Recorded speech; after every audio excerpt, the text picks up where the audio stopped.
飞机失事，这还能不死？怎么还有人喊我三太子？抓个天家郎哦，换得银钱两哟。大当家，万一真死了怎么办？毕竟是眉山自缢那位爷的三皇子。眉山自缢，三皇子，我操！崇祯的老三，传说中的朱三太子，死活都成，大不了折些赏钱。大当家，万一这小子见了彭少司主又改口不认，不如干脆在这里了结了他。死人总不会坏事。天崩开局，没系统没外挂，你让我穿过来干什么？还穿到个这么倒霉催的朱三太子身上，贼老天！你让我在飞机上挂了不就完了？且慢！我虽非皇子，亦是县城大富独子，赎金比悬赏多10倍。不管了，先把这关忽悠过去。你还别不信，我陆家苏松丝绸堆积如山，专聘扬州厨子，家母装匣里南洋珍珠、西域猫点石，哪样不是价值连城？赎我一人，花个几千两银子，和和道哉。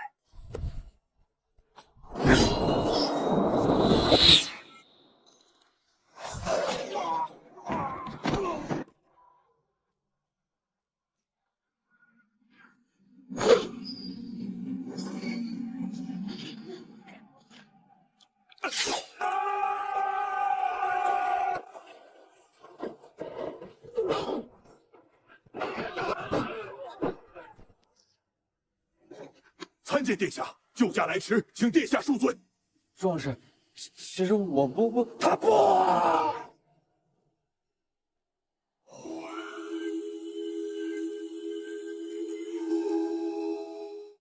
他不。聒噪！殿下方才想说什么？我说，其实我不在意这些虚礼，多谢义士相救。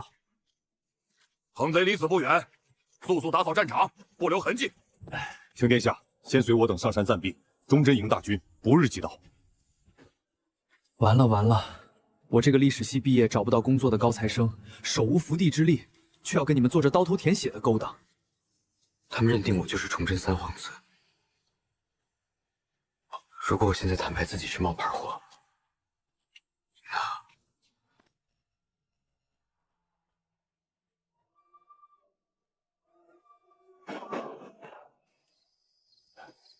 快，程先生，看上下。庙里还有些弟兄，殿下稍后不必惊慌。参见殿下，天佑大明，殿下尚在，复明有望。殿下千岁！快，诸位都快请起。殿下，乔武以前是盐漂，妻儿被清军杀了，投奔过来后一直忠心耿耿。殿下，请用茶。龙义士、小冉兄弟，我有件事必须告诉你们，我不是什么崇祯三皇子，也不是定王朱慈炯，我叫陆安，就是一个普通人。殿下，大可不必如此试探。我不是试探。殿下放心，我等赤心抗清，绝不敢有任何谋害殿下之心。阿平，看到没有？殿下这才是真正的谨慎。如今轻弩细作遍布，若还以真名行走，岂不是自投罗网？舅舅说的是，殿下，以后我们唤你陆公子便是。古代人是不是脑子有问题？我不是怕你们害我，我是害怕你们。龙哥，白天你们去救殿下的时候，庙里出了叛徒。谁？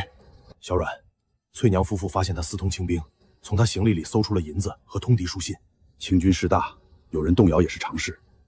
今夜殿下在此，安全第一，多安排暗哨，让弟兄们都别睡了。是。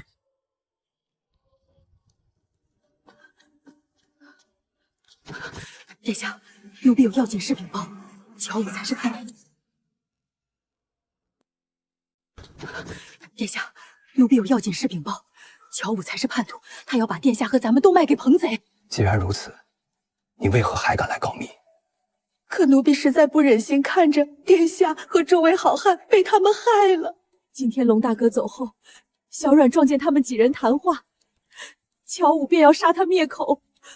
我和我夫君过去，乔武逼我们说小阮才是叛徒，还把我夫君扣在山下当人质。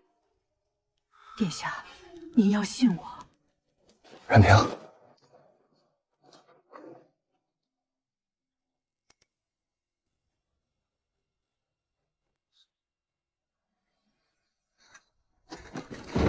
你说乔武是叛徒，可有证据？小阮的尸首还在，他行囊里的银子和通敌书信就是证据。乔武说等彭贼的信号，便要里应外合。他在灶台那边一直盯着奴婢。舅舅，我先带人制住他。他手下人多，贸然动手，殿下安危难保。这个大姨有问题，古人说谎的水平跟后世真是没法比。慢着，他说的话有破绽。你丈夫被扣做人质，你却跑来告密，你不怕乔武撕票？奴婢是怕殿下被害。还有一个破绽，你说乔武等彭贼信号，你如何知道？他总不会把计划告诉你一个要灭口的人的妻子。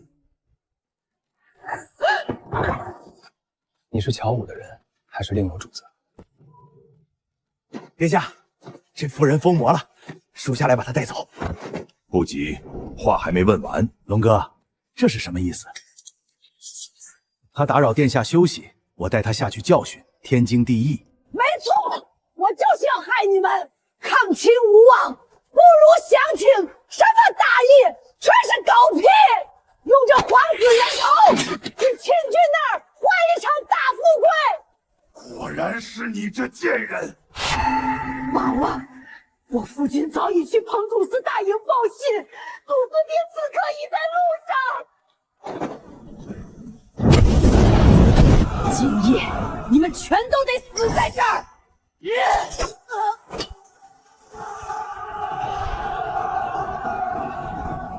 祖司兵至少300-400人，快护殿下从后山撤！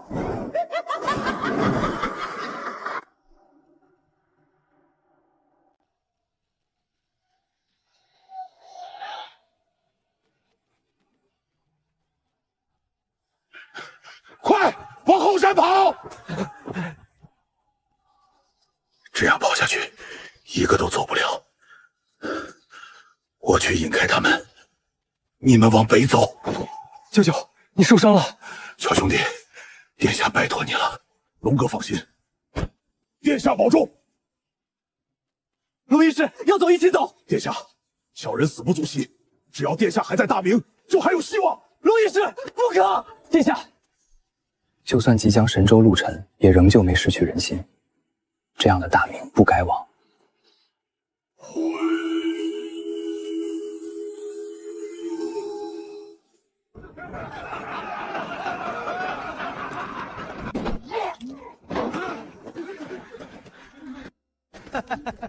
那皇子往哪儿跑了？说！你说出来，我给你个痛快。说！最后问你一次，皇子往哪儿逃了？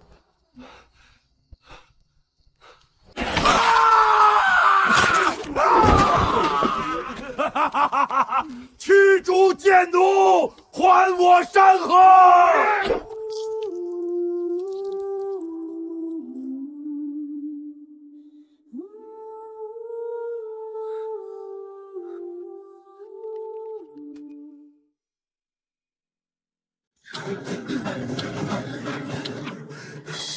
谢爷，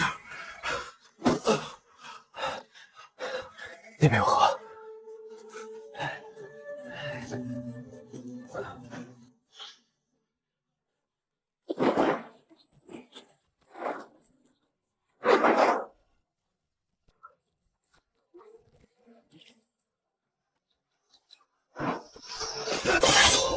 别动，动就宰了你们！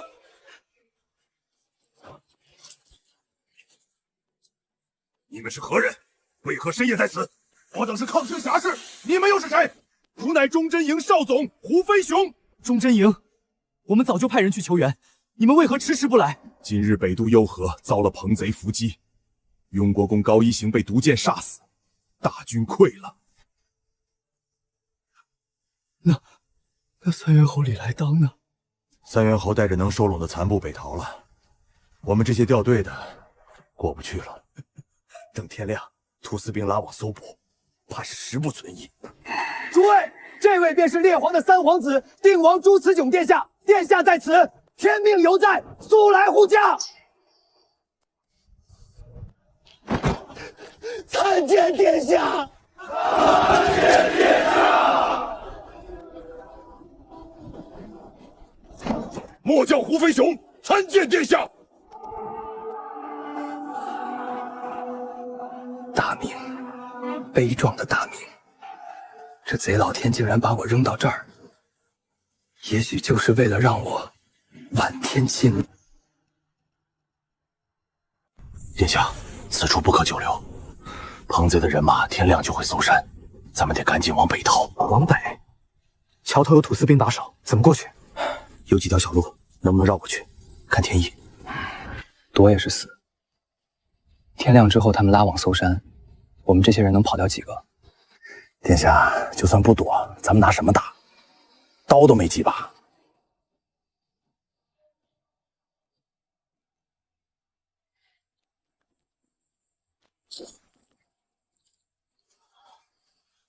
契约无疑，与子同跑。干了！殿下万金之躯，却愿以命相搏，我等岂敢怯懦？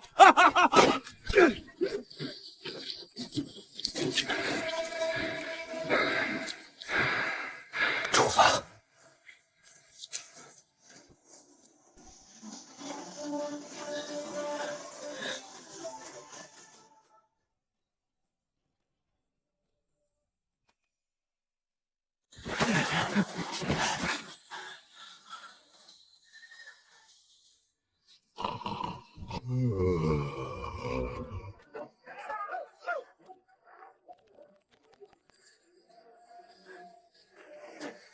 先摸掉那2处哨兵，我分2组，我们负责放火制造混乱。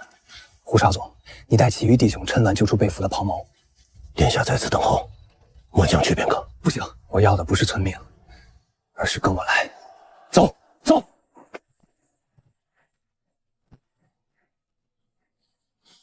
那个，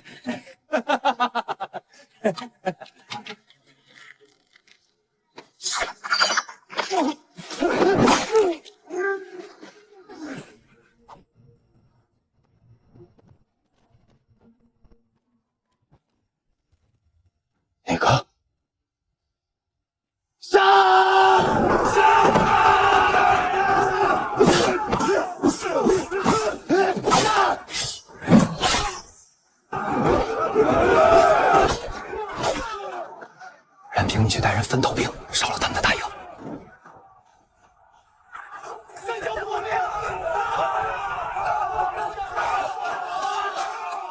不要乱！都不要急，来我这里集合！不能让他再抄下去，得杀了敲锣之人。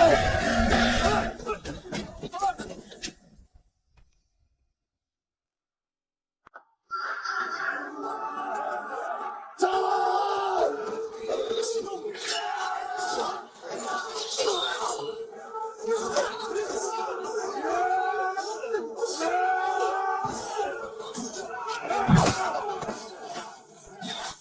就是那小彭贼，不能再让他聚兵了，杀了他！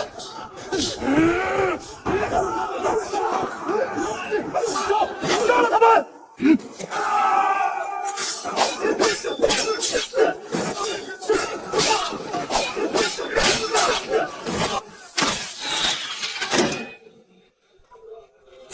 该死！就这点本事！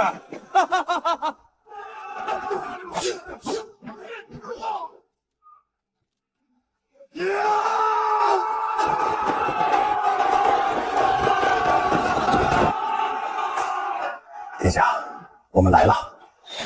擒贼先擒王，杀小彭贼！小心！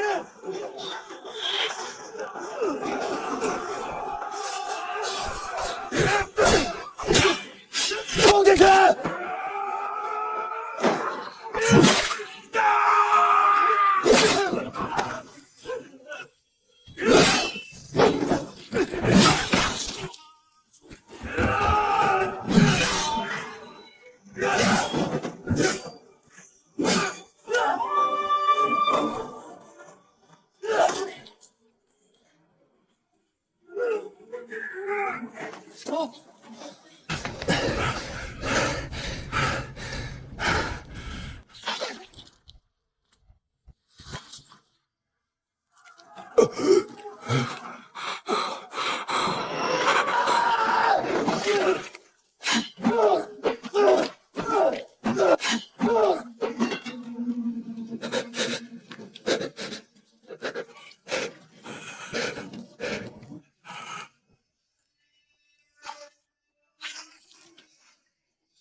红贼已死，贵者免死。万圣！万圣！万圣！万圣！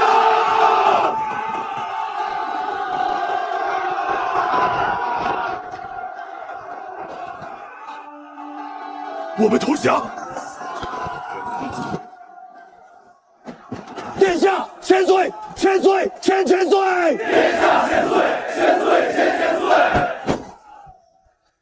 我们不是败兵，我们是大明王室！万圣！万圣！万圣！快去营里找粮食、盐巴、药，任何能吃能用的全部收集起来，我们马上就得走。不好了，土司兵回来了，好多好多！那是什么？他娘的，是彭城柱的主力！他们从山神庙回来了。快，能动的都来帮忙，扶他们过桥，进了山就好。殿下，快跑吧，我腿断了，活不了的。本来被庞贼抓了，不是被杀，就是当一辈子奴隶。是殿下救了我，让我像个人一样战死。殿下，快跑，别管我们了！高海宝，13岁入闯营，自愿为殿下断后。徐满谷，崇祯3年由边军入闯营，自愿为殿下断后。李招娣，崇祯12年入闯营，3个哥哥都死了，活着没囚鸟意思，自愿为殿下断后。自愿为殿下断后。殿下，您会记得我们吗？一定要打回去啊！请一定要记得，一定要记得。殿下，我们得走了，一定要打回去，一定要打回去啊！请一定要记得啊，殿下，您保重啊！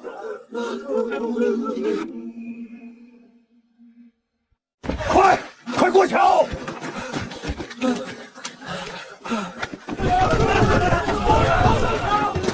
楚军追来了，咱们该走了。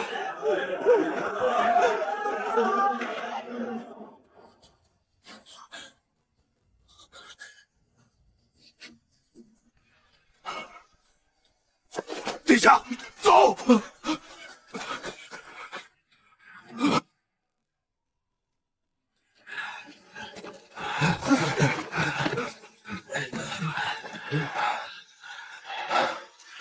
还有多远？不知道。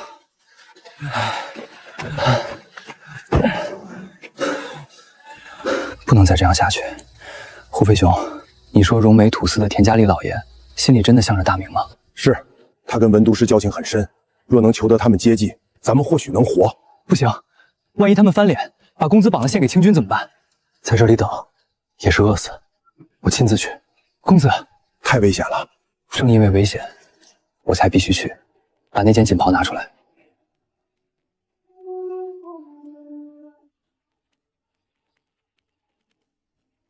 走吧。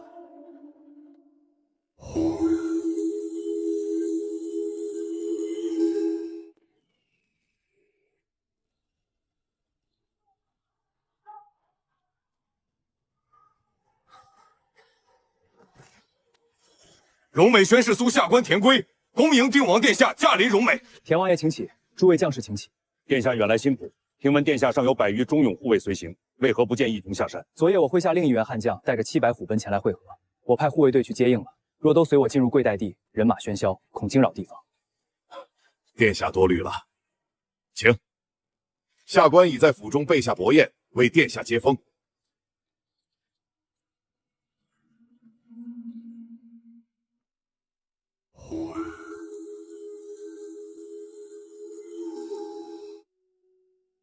殿下，您那800亲兵在外风餐露宿，着实辛苦，不如告知下官他们所在，下官派人去接应，一并来西府休整，让他们吃饱睡暖，恢复体力，再护送殿下北上，岂不美哉？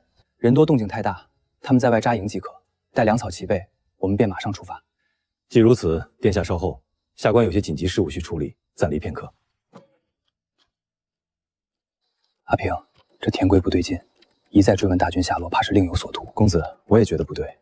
今日那些伺候的下人也在旁敲侧击问咱们到底有多少人。外面有人，而且不少。公子怎么办？见机行事，若他真敢动手，先擒王。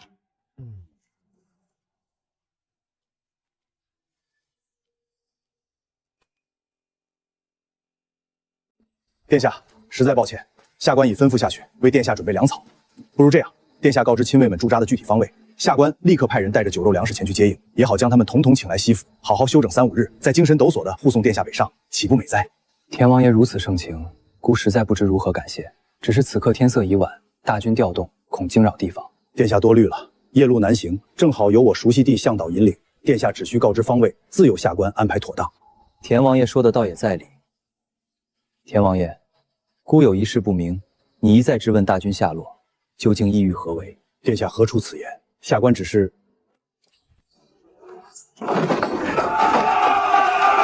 别动！再动一下，你们王爷先死！殿下何故如此？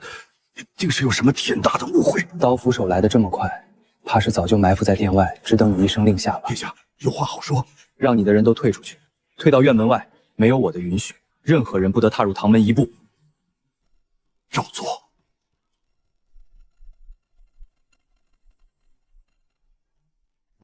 什么8百护卫？你真以为老夫不知道？不过是100余个的走不稳路的溃兵。溃兵也能斩了棚顶，自然也能要你命。你不可能是皇子，天家子弟敞于深宫，怎会有你这般狠辣手段？国破家亡，尸山血海里滚一圈，便是块顽铁，也该磨出锋芒。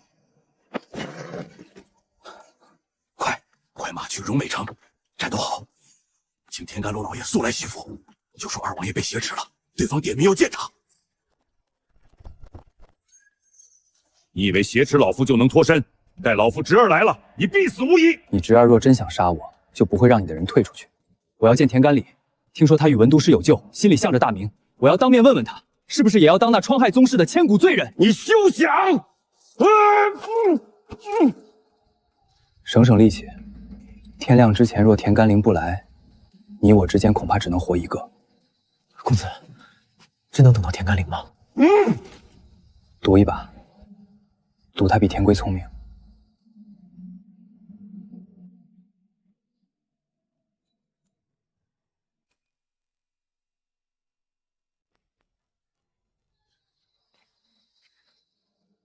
荣卫田甘霖见过殿下，在下管教无方，让殿下受惊了，万望恕罪。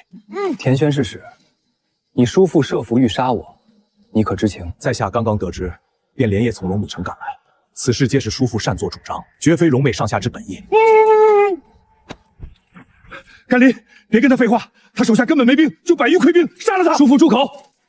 叔父可知，若今日殿下死在我荣美，清廷会如何？文都师会如何？夔东13家会如何？这滔天大祸，你可想过后果？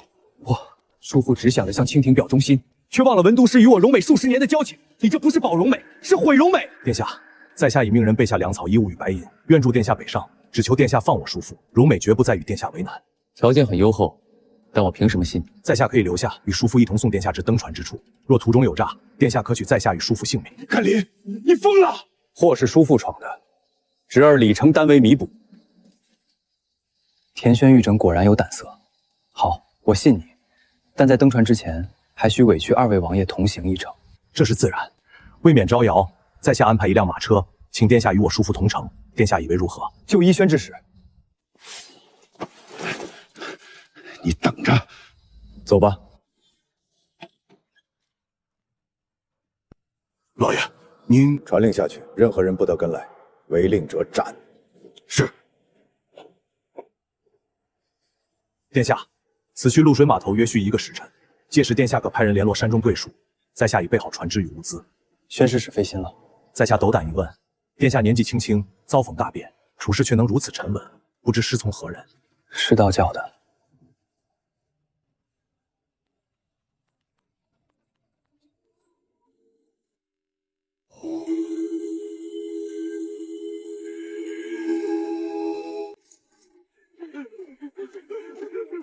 殿下，船只、粮草、衣物、银两皆已备齐，每船配一名熟悉水道的船夫，可助殿下节省许多脚力。阿平，带人查一下。公子，舱里确有不少粮食衣物。那条大船上有2个木箱，小弟撬开一角看了，是银垛。宣日使高义，元首之恩，陆某铭记。但为防万一，还需再劳烦2位王爷在此稍候几个时辰，待我联络上山中所有弟兄，一同登船撤离后，自当恭送2位返回。殿下行事果然缜密，也罢，便依殿下，只盼殿下信守诺言。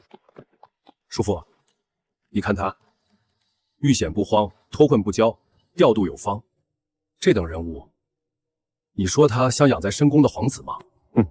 不过是命硬罢了。若只是命硬，能在宝帐斩棚顶，在我荣果挟持你全身而退，你见过哪个宗室子弟有此胆略？有粮了，咱们有活路了。公子，属下带着弟兄们一个不少。好，让弟兄们按顺序登船。今日冒犯2位，实乃情非得已。元首赠物之恩，我等没齿难忘。他日若有机缘，定当图报。殿下，此乃在下写给文安之文都师的私信。若殿下顺利抵达夔东，见到文都师，烦请代为转交，便算是殿下还了今日之情。如何？宣慰使放心，若见到文都师，此信必当亲手奉上。殿下抵达夔东之后有何打算？先活下去，再谈其他。也是，那在下便不再耽搁殿下了。老夫便在这荣美睁大眼睛瞧着你，瞧你能翻腾起几尺泪花。我醉联军钟宵武，到男儿死心如铁，看尸首不天裂。甘霖，你说他真能翻出什么浪来？我不知道，但我活了半辈子，从未见过这样的宗室子弟。或许这残明江山还没到绝路。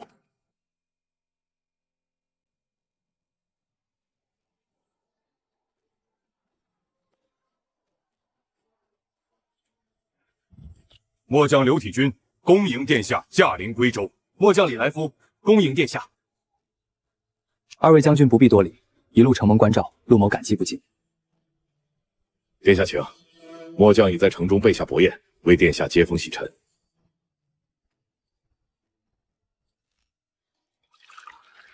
殿下远来辛苦，一路历经艰险，末将佩服。今以此酒为殿下接风洗尘。好酒。殿下，当年甲申燕京之变，末将等皆为顺军旧部。听闻殿下当年被送至嘉定侯周奎府上，后又随军西撤，不知殿下是何时与我等走散的？刘将军、李将军，其实不是什么崇祯3皇子，也不是定王诛此酒。殿下何出此言？我叫陆安，只是一个机缘巧合流落至此的普通百姓。那件锦袍是途中偶然所得，并非我原有之物。可宝镜之事、荣卫之事，殿下所作所为，岂是寻常百姓能为之？那是为了活命。如果不装得像一点，早就死了。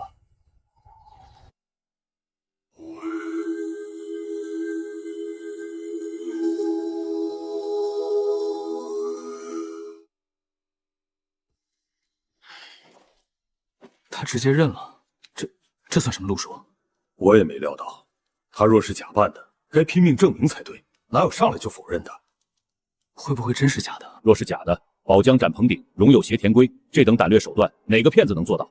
更何况文都师来信说，此人见识非凡，对南明败亡剖析用米，绝非寻常出身。或许他是不信任咱们，毕竟咱们是闯营出身，逼死过他父皇。有理，心结未解，不愿以真实身份相告。那怎么办？咱们总不能强逼他承认。有一个人，或许能辨真伪。谁？元宗纪。当年他随刘宗敏看守过3位皇子，对那定王的模样最熟悉。好，速速请他来归州。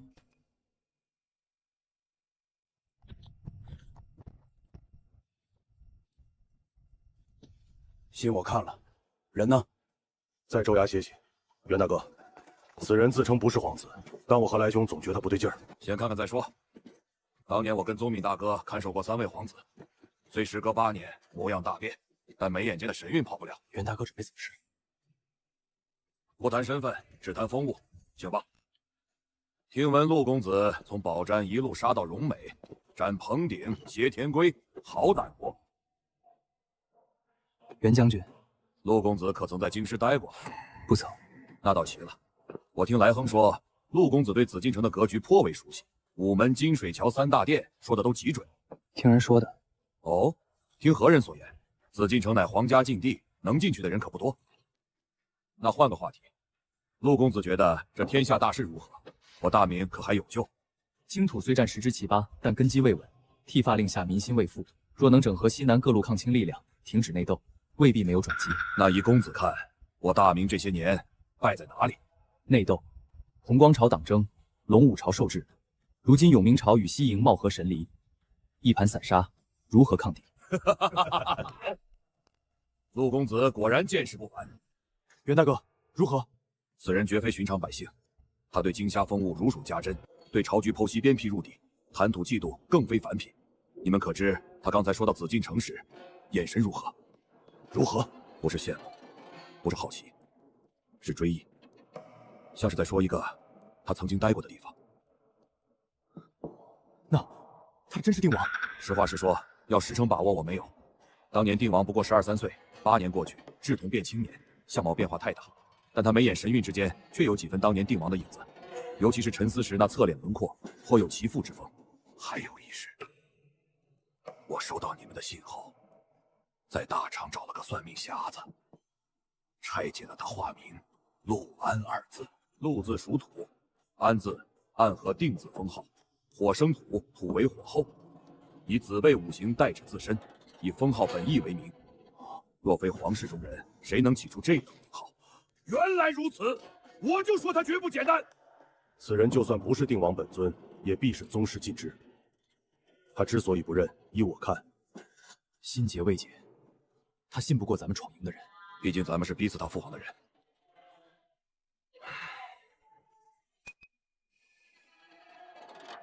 他为何就是不认？换作是你，父皇宝被逼死在眉山，你肯信逼死他的人？咱们当年确实有份，所以他不认，不是不信，是不敢。他怕一旦亮明身份，咱们这些闯营旧部会拿他当傀儡，或者干脆杀了他，向清廷邀功。可咱们早已改其意志，如今是大明的忠贞营。他知道，但他心里那道坎儿，不是1天2天能迈过去。既然他不肯认，咱们怎么办？总不能放他走。不但不能放，还得把他留在咱们核心圈子里。你的意思是，他不是要去找文都师吗？文都师在巴东，我亲自护送他去，一来表诚意，二来让文都师也看看此人。若文都师也认定他是宗室，那咱们就算名正言顺了。可文都师是永历朝廷的人，万一他要将人送到安龙去？文都师是自己人。当年笃林勋笃大人招抚咱们时，文都师在朝中力挺。后来孙狗用那厮排挤咱们，文都师也多次替咱们说话。他绝不会把人交给西营。对，而且文都师历经5朝，眼光比咱们毒。他若认定，便是铁板钉钉。既如此，就这么定了。咱们奎东的闯营兄弟必须抱团。这位殿下，便是咱们困在山沟里的唯一出路。陆公子昨夜休息可好？很好，多谢刘将军款待。公子在归州这些时日，末将多有怠慢，今早已备好船只，随时可送公子前往巴东。3位将军，这是？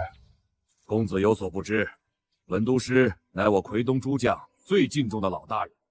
公子既有书信要转交，我等理当护送。如此，有劳3位将军。公子保重，来日方长。毛鹿山随时欢迎公子再来。大昌也是，公子若路过，定当来我营中一叙。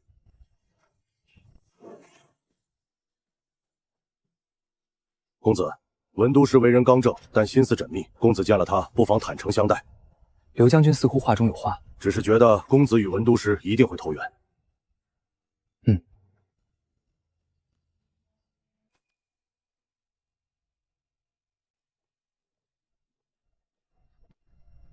在下东阁大学士太子太保兼吏兵2部尚书、总督川虎诸处军务文安之，陆公子一路辛苦。不敢当，有劳都师亲引。都师，陆公子已送到，末将营中还有些杂物，便不多留了。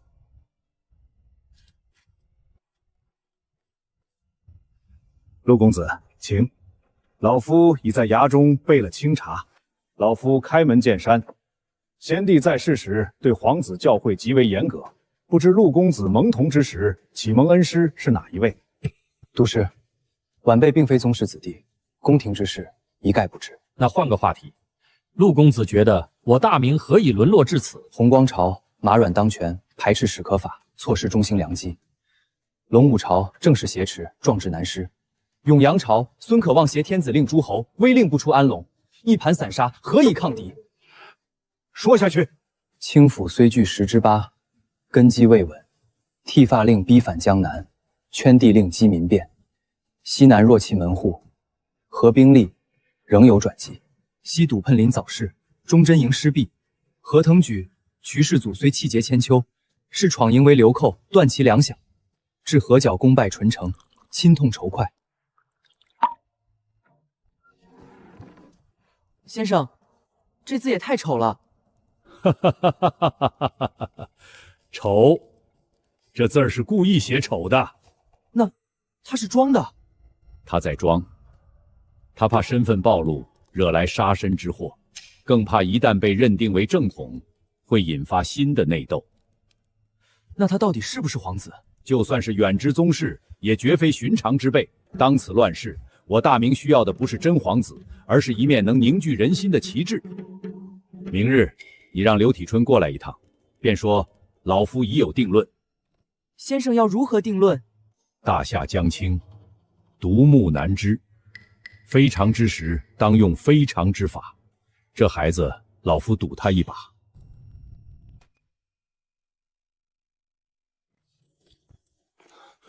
都师深夜相召，可是陆公子身份之事有了定论。三皇子身份无疑。老夫观察了他一整日，此人言吐见识，有宗室重臣长期教导的痕迹。他对宫廷风物如数家珍，对三朝内幕了如指掌，却刻意掩饰。那他为何不认？怕内斗。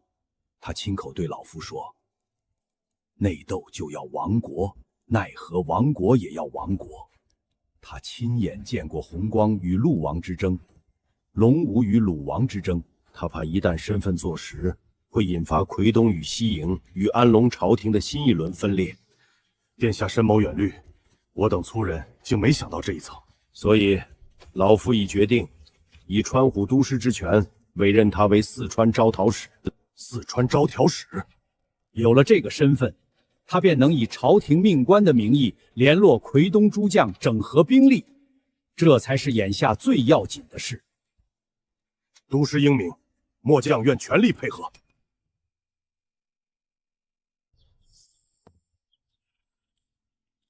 陆小友，昨日一番深谈，老夫心中已有计较。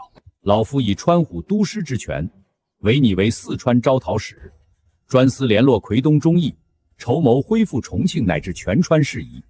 许你组建招讨使衙署，募选忠勇，编练义军。都师昨夜说，我大明已没有自己的兵，今日却给我一个空头衔，让我去联络那些拥兵自重的将领。都师莫非是在赌？是，老夫在赌你。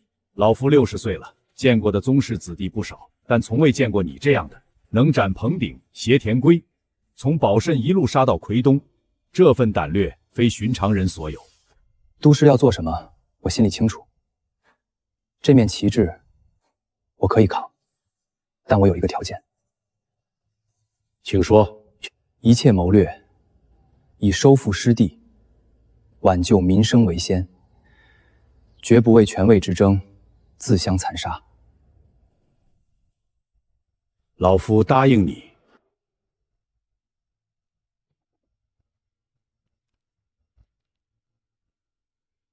既已受职，便说正事。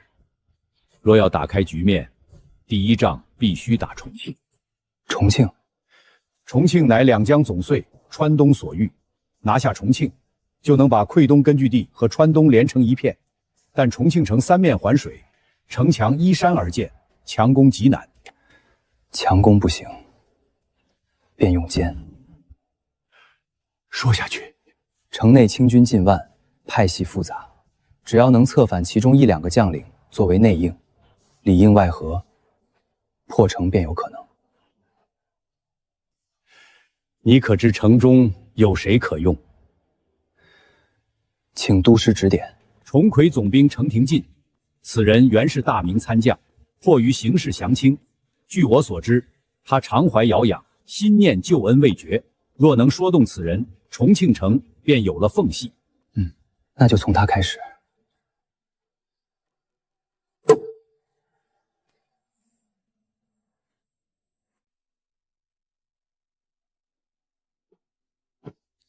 文都师以委我为四川招讨使，专司联络奎东忠义，筹谋收复重庆。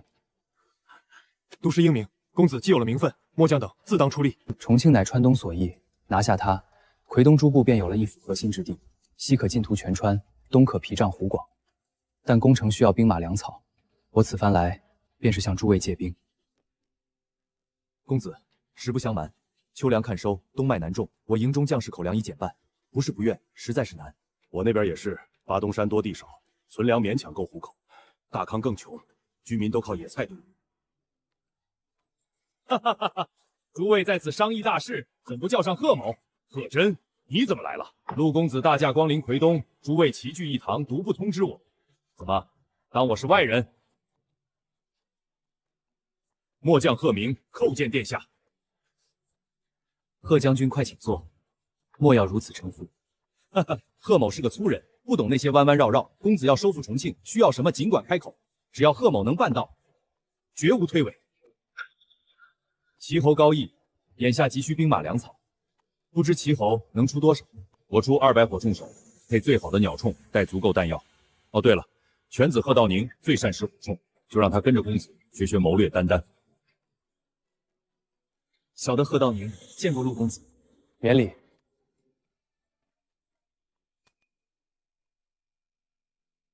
虎父无犬子，贺将军慷慨，陆某感激不尽。贺真，你火铳多，我袁某不跟你比。我出200刀盾手，个个是敢搏命的汉族，再加我儿元宝一柄大刀耍得泼水不进，正好给公子当禁卫。我虽家底薄，但出100火铳手不在话下。另加次子刘也跟着公子历练铸练。我出铁甲20副，精良铁扎甲，全营最好的匠人修不过你。哈哈哈哈！好热闹，郝某来迟了，诸位莫怪。陆公子，他们出步兵，我出骑兵，100精锐铁骑。由我儿郝应素率领，随公子鞍前马后，绝无二话。100骑兵，郝摇旗，你疯了！你家那点马自己都不够用。哈哈哈哈哈哈！殿下要打重庆，这是天大的事儿。我老郝就算把家底掏空，也要让骑兵在战场上显出威风。诸位将军厚赠，陆某不敢言谢。800战兵，1位招讨使，若能拿下重庆，此功当归诸位。公子，粮草我们也凑了。各家分出500担，够公子大军1月之用。好，10日之内，大军开拔，直取重庆。今日之事，诸位都看到了。陆公子手下800人，是咱们5家凑出来的。往后每月粮秣也由咱们5家分担。我没意见，但有一条，陆公子的事儿绝不能再让奎东其他几家知道。老袁说的对，咱们闯营出身的兄弟，加上我贺真，5家抱团，把殿下护在核心圈里，其他人一概不能沾边。那三坛呢？万一他们找上门来，三坛是外人，让他们守住万县以南就行。殿下是咱们的。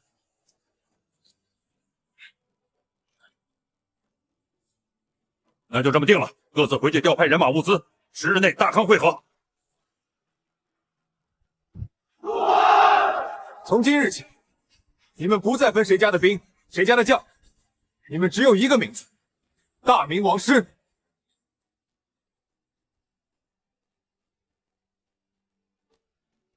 吴飞雄，我将在，命你为第1司把总，统3个百工局，为全军前锋。末将领命。刘坤，末将在，命你为第2司把总。末将领命。元宝，你领中军直属百总局。末将领命。郝应书，骑兵队仍由你统领。末将领命。贺道宁，你识文断字，便做全军辎重总管，一应粮草火药由你调配。末将领命。10日之后，全军开拔。这10天，我只要求一件事：听得懂号令，明白吗？明白。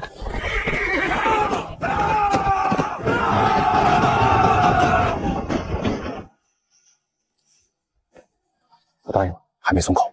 程廷军这人滑得很，嘴上说心向大明，实际上在观望。倒是船帮的汪大海已经纳了投名状，杀了2个清兵，彻底站到咱们这边了。不急，程廷军要的是风，等我们到了重庆城下，风自然就来了。公子说的是，那我先回重庆，继续盯着。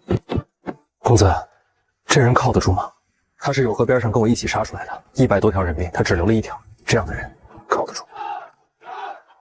公子，末将守大昌，不能随行，但元宝跟着公子，就等于我在。袁将军，10日整训，多亏你公粮，我记着。公子说哪里话？早日拿下重庆，我等在奎东也有个像样的门户。800人一座城，这局棋开始了。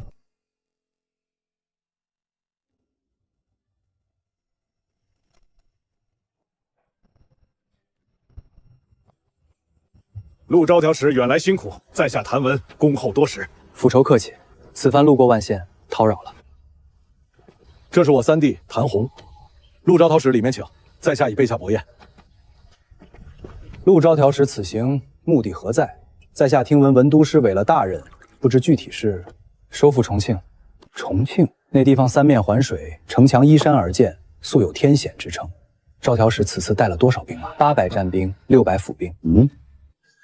招条使好胆魄。既如此，我万县能做些什么？不要府侯出兵攻城，只需要做2件事。请讲。第一，水师在长江上多立旌旗广布哨船，做出即将大举西进直扑重庆的姿态。第二，封锁江面，截断湖广方向来源的清军粮船。只是佯攻，声势要做足，但不必真难。此事不难。不过招条使既然要去重庆，走水路岂不更方便？为何要走陆路？我要先北上，扫荡顺庆。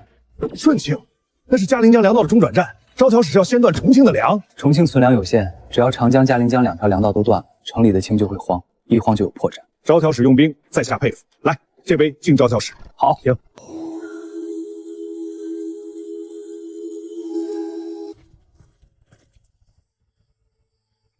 招条使，水路的事儿交给我，你只管放心北上。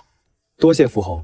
对了，还有一事，请讲。我这一走，全军动向需保密，若有人问起，便说我率军北上顺城，意图牵制川北清军。明白。招条使是北上顺城，从未提过重庆2字。陆招条使，此去顺城山路难行，我奉大哥之命，率部护送一程。有劳信今后。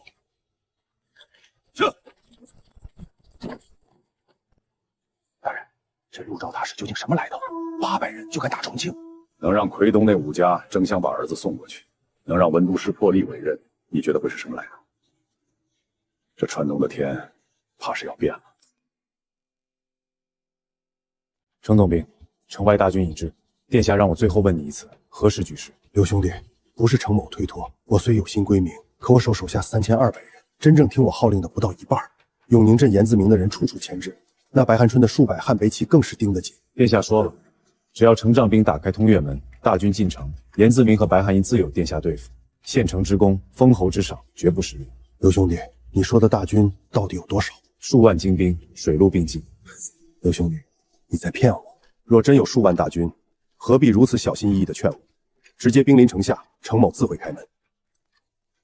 可你来了这么多趟，反复劝说，只说明一件事：你们兵力不够。程总兵果然精明，那我不妨直说，殿下麾下战兵不过1000余，但殿下本人已亲率前锋抵达顺德。殿下亲自来了。大明3皇子列皇嫡脉，此刻就在顺城，距重庆不到200里。程总兵，殿下以万金之躯亲赴险役，这份诚意够不够？今日我不逼你，待大军兵临城下，程奏兵再做决断。长江上的弟兄传回消息，三潭的水师已经封锁了夔门，湖广的粮船过不来了。嘉陵江那边也出事了，一支明军占了顺庆，把码头烧了。刘兄弟，你们动作真快！这只是开始。王老大，殿下大军快到重庆了，你这边准备的如何？川帮300多弟兄，随时可以动手。水门、太平门的守卫里有几个是我的人。好，等殿下到了，我会给你信号。刘兄弟放心，只要信号一到，我汪大海就是豁出这条命，也一定拿下东水门和太平门。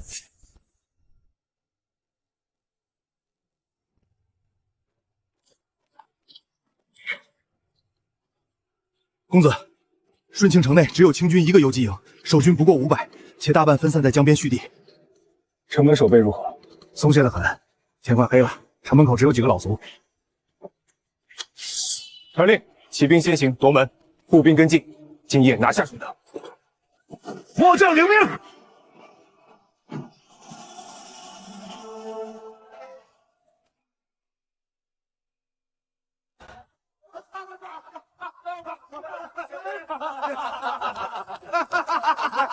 哎，瞧这大家伙，今晚有口福了。李铁山，发什么呆？去劈柴！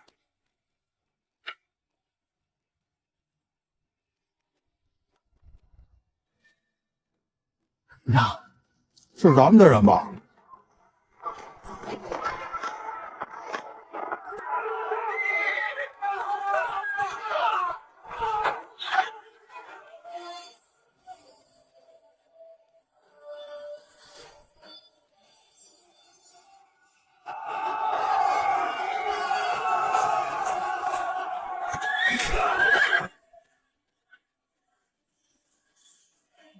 公子，清军顺清营游击已被末将震着。应叔勇猛，当即首功。公子，全城已在我军控制下，俘虏100余，我军伤亡10余。好，公子，府库存粮只有400担。 400担，这顺城营名为营兵，实则半兵半农，靠屯垦和汉中补给度日。公子，咱们白跑一趟。不是白跑，顺城一烧，嘉陵江粮道就断了。重庆的清军比我们更慌。贺道宁，我留你在此，领刘坤一个白总局，加上200民夫，配发缴获的武器，守住顺城至少5日。5日之后毁掉码头，南下与我会合。末将领命。公子，下一步打哪里？重庆，就这800人。清军在重庆有8000人，但只要我们够快、够狠、够出其不意，800人也能夺下一座城。末将必将跟随公子。 长江水路被封，嘉陵江顺庆码头被烧，2条粮道全断了。张继大人，重庆城中存粮顶多再撑半月。半月，这还是省着吃的算法。若按正常供给，10日之内便要断粮。三潭的水师，北边来的明军，他们是想困死我们。大人，末将有一计。说，趁明军主力未到，强行征收城内所有百姓存粮，无论士绅商贾还是平民，一律收缴，集中配给。如此，至少能再撑2个月。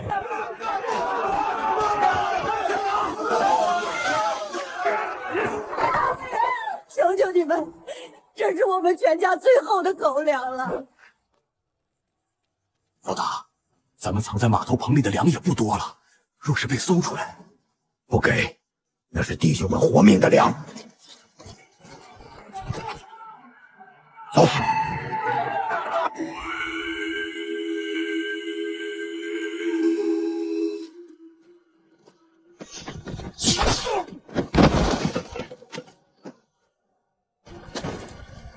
王老大，刘兄弟，这投名状够了吧？够了，王老大。从现在起，你和你这300多弟兄是大明的人了。说吧，殿下要我们做什么？等信号，信号一到，你们立刻夺占东水门、太平门2处水门，不能让清军从水路逃走。明白了。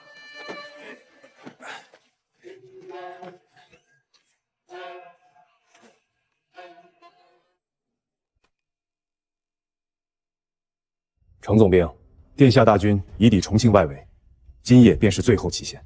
你只说一个字，反还是不反？刘兄弟，不是程某不反，我手下3200人，真正敢跟我走的最多一半。严自明的永宁兵和白寒珍的汉金旗加起来近5000，一旦失败，你我都是灭族之祸。程总兵，殿下亲率前锋已至城下，你只需打开通军门，大军进城，严自明和白寒琴自有殿下对付。 程总兵，你还记得严自明身边那2位幕友吗？什么意思？今日下午，其中一位被我的人杀了，另一位被我的人故意放走了。走的时候，他恰好看见我的人进了你城府的后门。程总兵，你觉得那位幕友此刻会怎么报告严自明？你觉得白寒珍会怎么想？你害我！我是在救你，程总兵。黄泥掉进裤裆，你说得清楚吗？严自明的兵此刻恐怕已经在路上。大人，永宁镇的兵动了，正在朝咱们营区集结。大人，反了吧？不反也是死。马宽，持我令符，即刻集结各营兵马，就说严自明部叛乱，我军奉命平叛。目标通远门，遵命。刘孝松，你告诉殿下，程某不是为封侯之赏，程某是被你逼的。不管为什么，程仲兵，今夜之后，你便是大明功臣。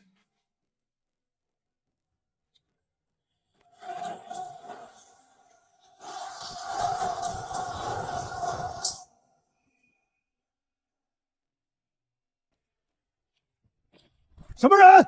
重奎镇程廷俊，严自明部叛乱，本镇奉命接管通远门防务。开门！程总兵，可有梅勒张手令？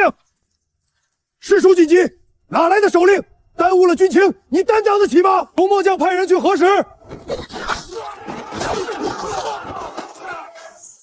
过门！点火！信号！全军出击！杀！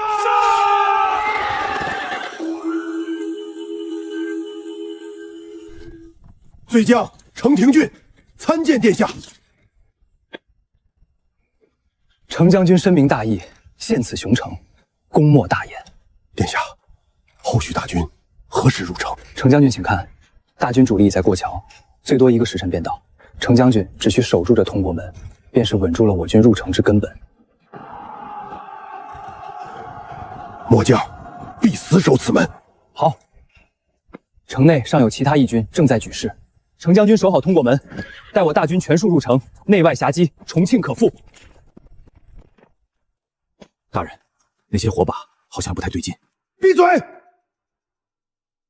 不管如何，我们已经没有回头路了。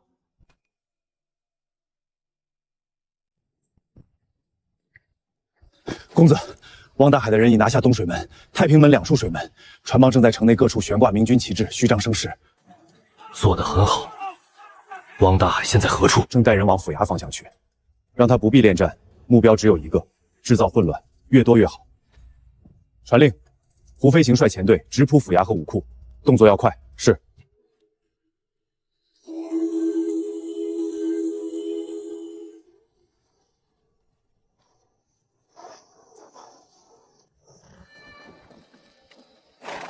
公子，前方发现清军，旗号是永宁镇严自明，人数不下1000人。区区5、600人也敢来闯重庆？传令，列阵，今日便拿这伙贼军祭旗。刀盾手上前，长枪手跟进，火铳手就位。此街狭窄，敌众我寡，但狭路相逢勇者胜。今日一战，有进无退。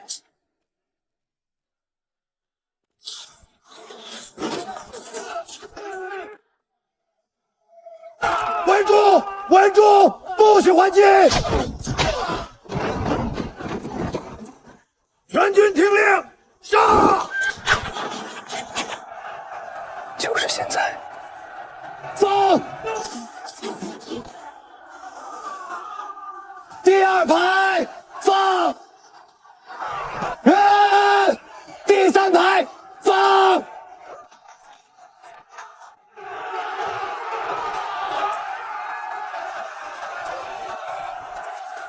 击战队，临阵脱逃者斩！擂鼓，全军冲锋，后退者立斩！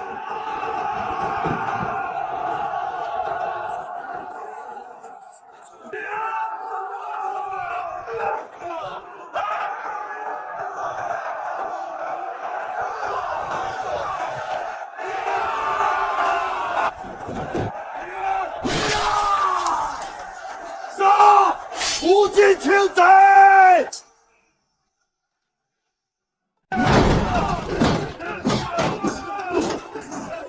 拆开两边的房子，绕到他们后面去。元宝、冉平各带一旗队，堵住两侧。是。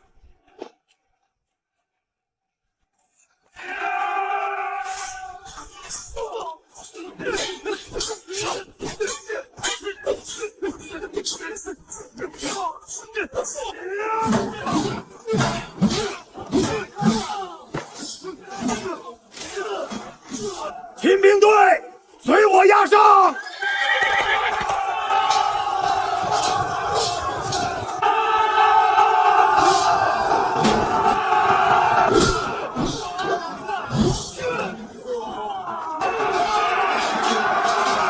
殿下撑住，我们来了！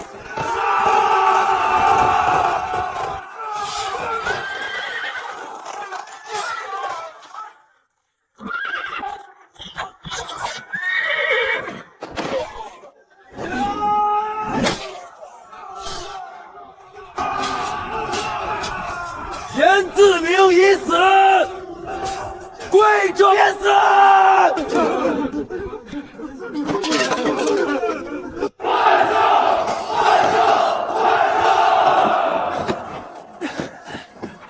集结所有能战之兵，驰援同源门。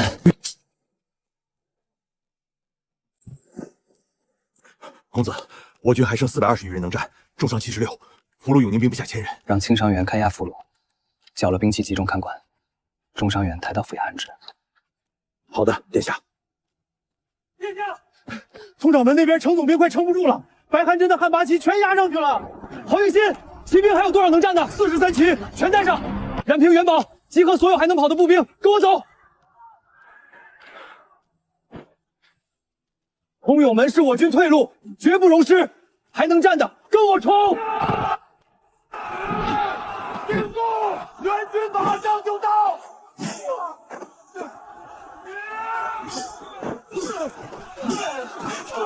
大人，城外那些火光全是民夫，9成是民夫，大军根本没有来。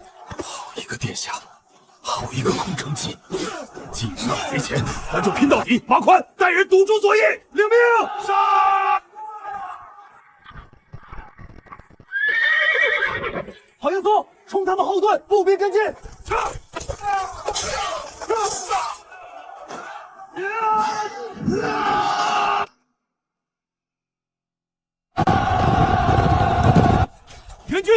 援军到了，弟兄们，杀回去！严自明已死，永宁兵已降，大军已入城，尔等还不归降？严自明这个废物！敌方大军已进城，我们不能白白折在这里，撤！明军，全军往临江门撤退！追！不要让他们从容上船！殿下好手段，800人拿下一座重庆城。程将军守住通州门，此功第一。那些火把都是假的，对不对？也罢，反正程某也活不成了。大人，郎中马上就来。殿下，答应我一件事。你说，马宽跟了我10年，我死后让他跟着殿下，给我这些老兄弟留条活路。我答应你。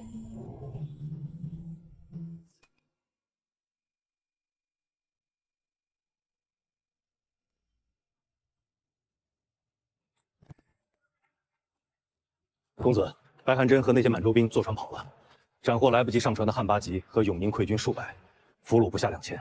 我军伤亡多少？跟随公子入城的700步骑，如今能站着的不到400。升旗！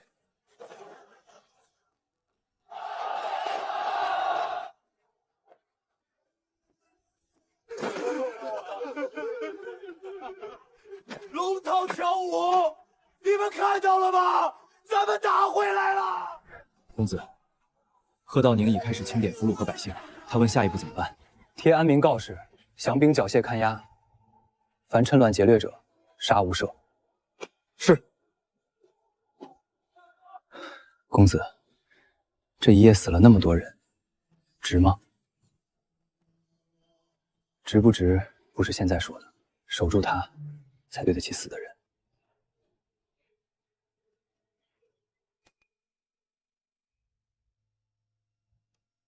公子，武库清点出来了，各类弓弩、刀枪、藤蔓、火铳，林林总算下来可武装数千人，但鸟铳477岗，堪用的不到1/5，三眼铳倒是多些。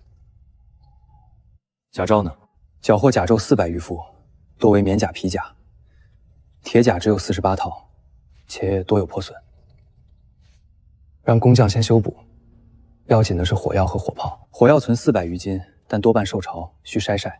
城防炮倒有数十门，大多还能用。公子，降兵已集中看押，共计1800余人，其中永宁兵降卒约1400，程总兵旧部反正后叛回的也有关押。马宽，程将军临终前将你们托付给我，你手下还有多少人？步兵近500，马兵120。殿下，大人临死前说，我们都回不去了，往后只能跟着殿下。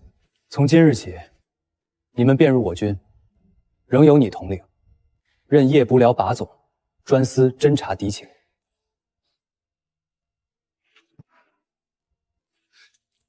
末将领命。程将军虽暂世轻盈，然以民族大义为先，献城反正，力战而亡。青史之上，当是大明忠臣义士，厚葬程将军。他日若有机会，寻他家家属，妥善安置。是。走吧，还有很多事要做。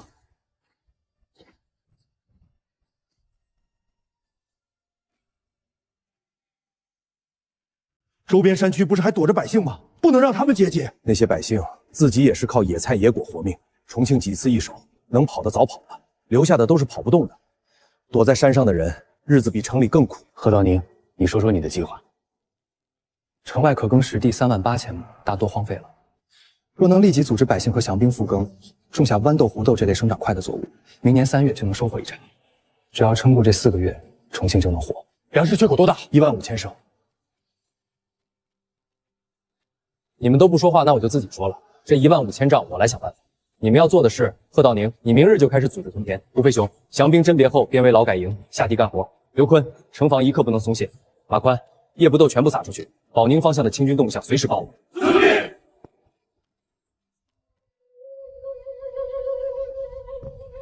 公子，吃点东西吧。阿平，你说这城能守住吗？公子说能，就能。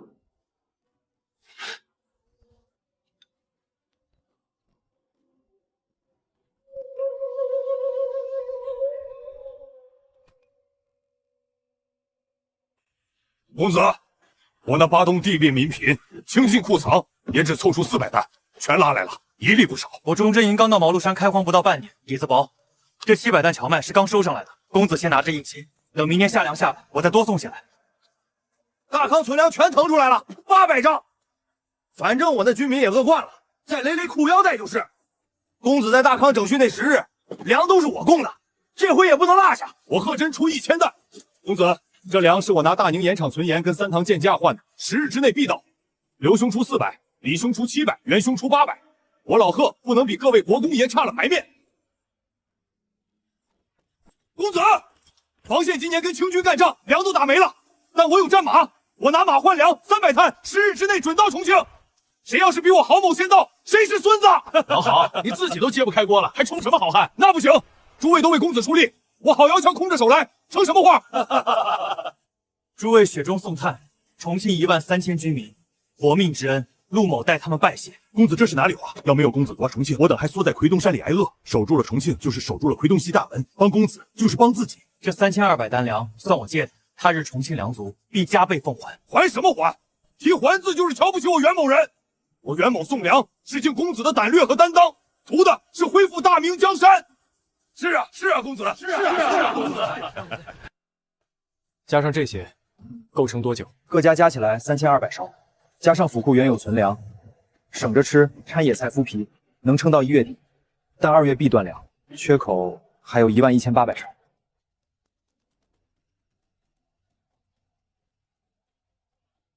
湖广，刘孝松，此番取重庆，你居功至伟，策反汪大海，逼反承廷郡，孤身入虎穴，胆略过人。能为公子效命，是小人8辈子修来的福分。此身此命，就是公子的了。往后私下相见，不必这般拘礼，坐下说话。重庆出父，百废待举。本府在京时，曾与志同道合之士共组一社，名唤红社。红社，万民洪流，隐于市井，宗旨只4个字：反清复明。人事、经费、指令，皆由我亲批，不经过任何上官。你要做的事儿不止杀人刺探，潜伏敌后，策反清将，打通商路，收买眼线，传递情报。清军势大，行事需极度隐秘，于无声处听经纬。小人刘孝宗对天立誓，自今日起为公子之命是从，此身此魂皆付公子。刀斧家警不改其志，利禄熏心不移其中。红社之人所求者，为山河重现，日月如明。眼下第一件事，你即刻带人潜入湖广，站稳脚跟。带汪大海的船队把金膏运过去，由你负责对接私商渠道，换粮食回来。小人明白。只是公子，这启动经费，首批经费50两，名单上是重庆城中可用之人，皆由你调遣。往后每逢双月，我会追加经费。记住，潜伏之事最忌冒进，先站稳脚跟，再徐徐发展。公子放心，小人必不辱命。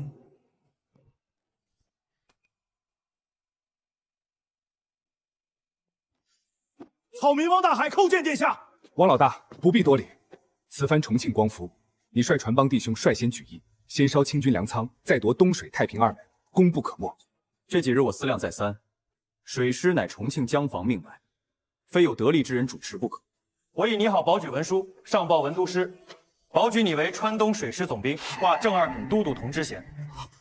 殿下，属下不过一船帮把头，撑船拉鞭之辈，何能受此大任？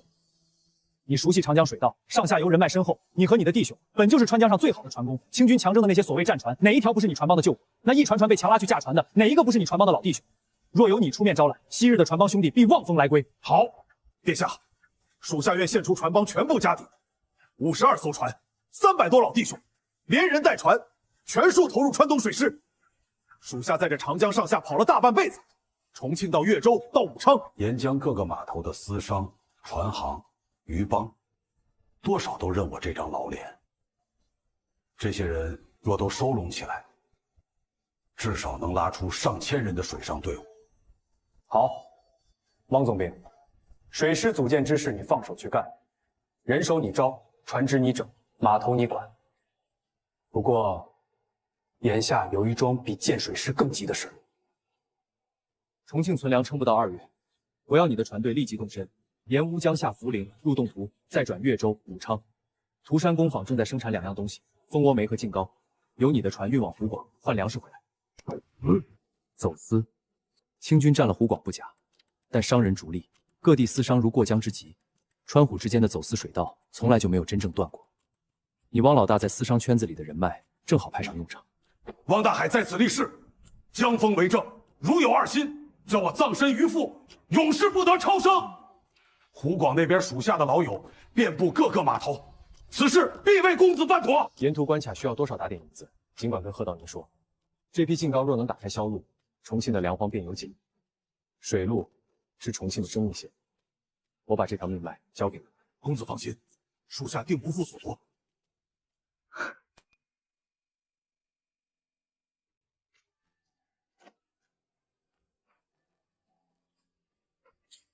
这煤沫子块没挑走，剩下的全往涂山工坊运。占地方的废物，我要让它变成宝。公子，这些碎沫子能有什么用？烧起来烟大又不经烧。那是用法不对。走吧，去工坊。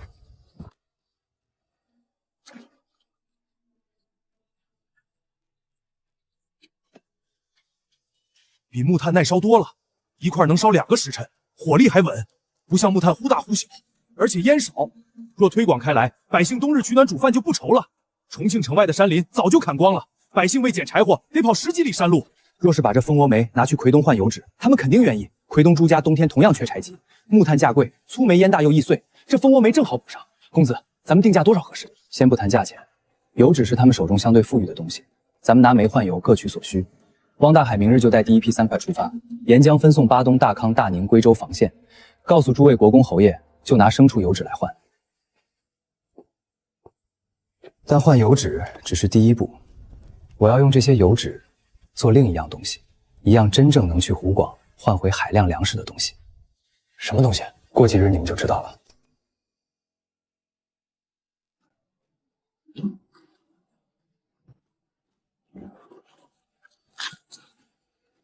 碱多了，油没溶透，继续。成了。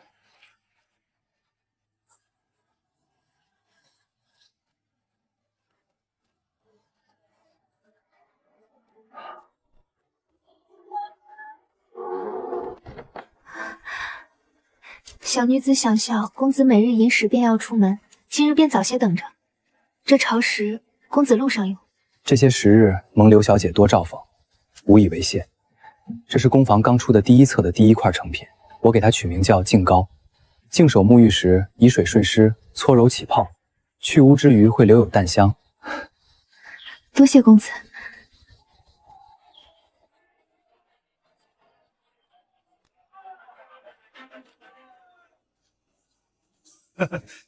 公子，属下即刻发船，走乌江水道下涪陵，入洞庭，再转越州武昌，沿途几个关键卡子已打点妥当。到了湖广，红社会有人接应。净膏定价不可低，这是卖给士绅大户的东西，价低了反而让人瞧不上。你做了大半辈江湖买卖，比我懂行。公子放心，这净膏属下定让湖广的太太小姐们抢破头，用不了多久，粮食就会顺着水路一船一船拉回来。接下来就看湖广那边了。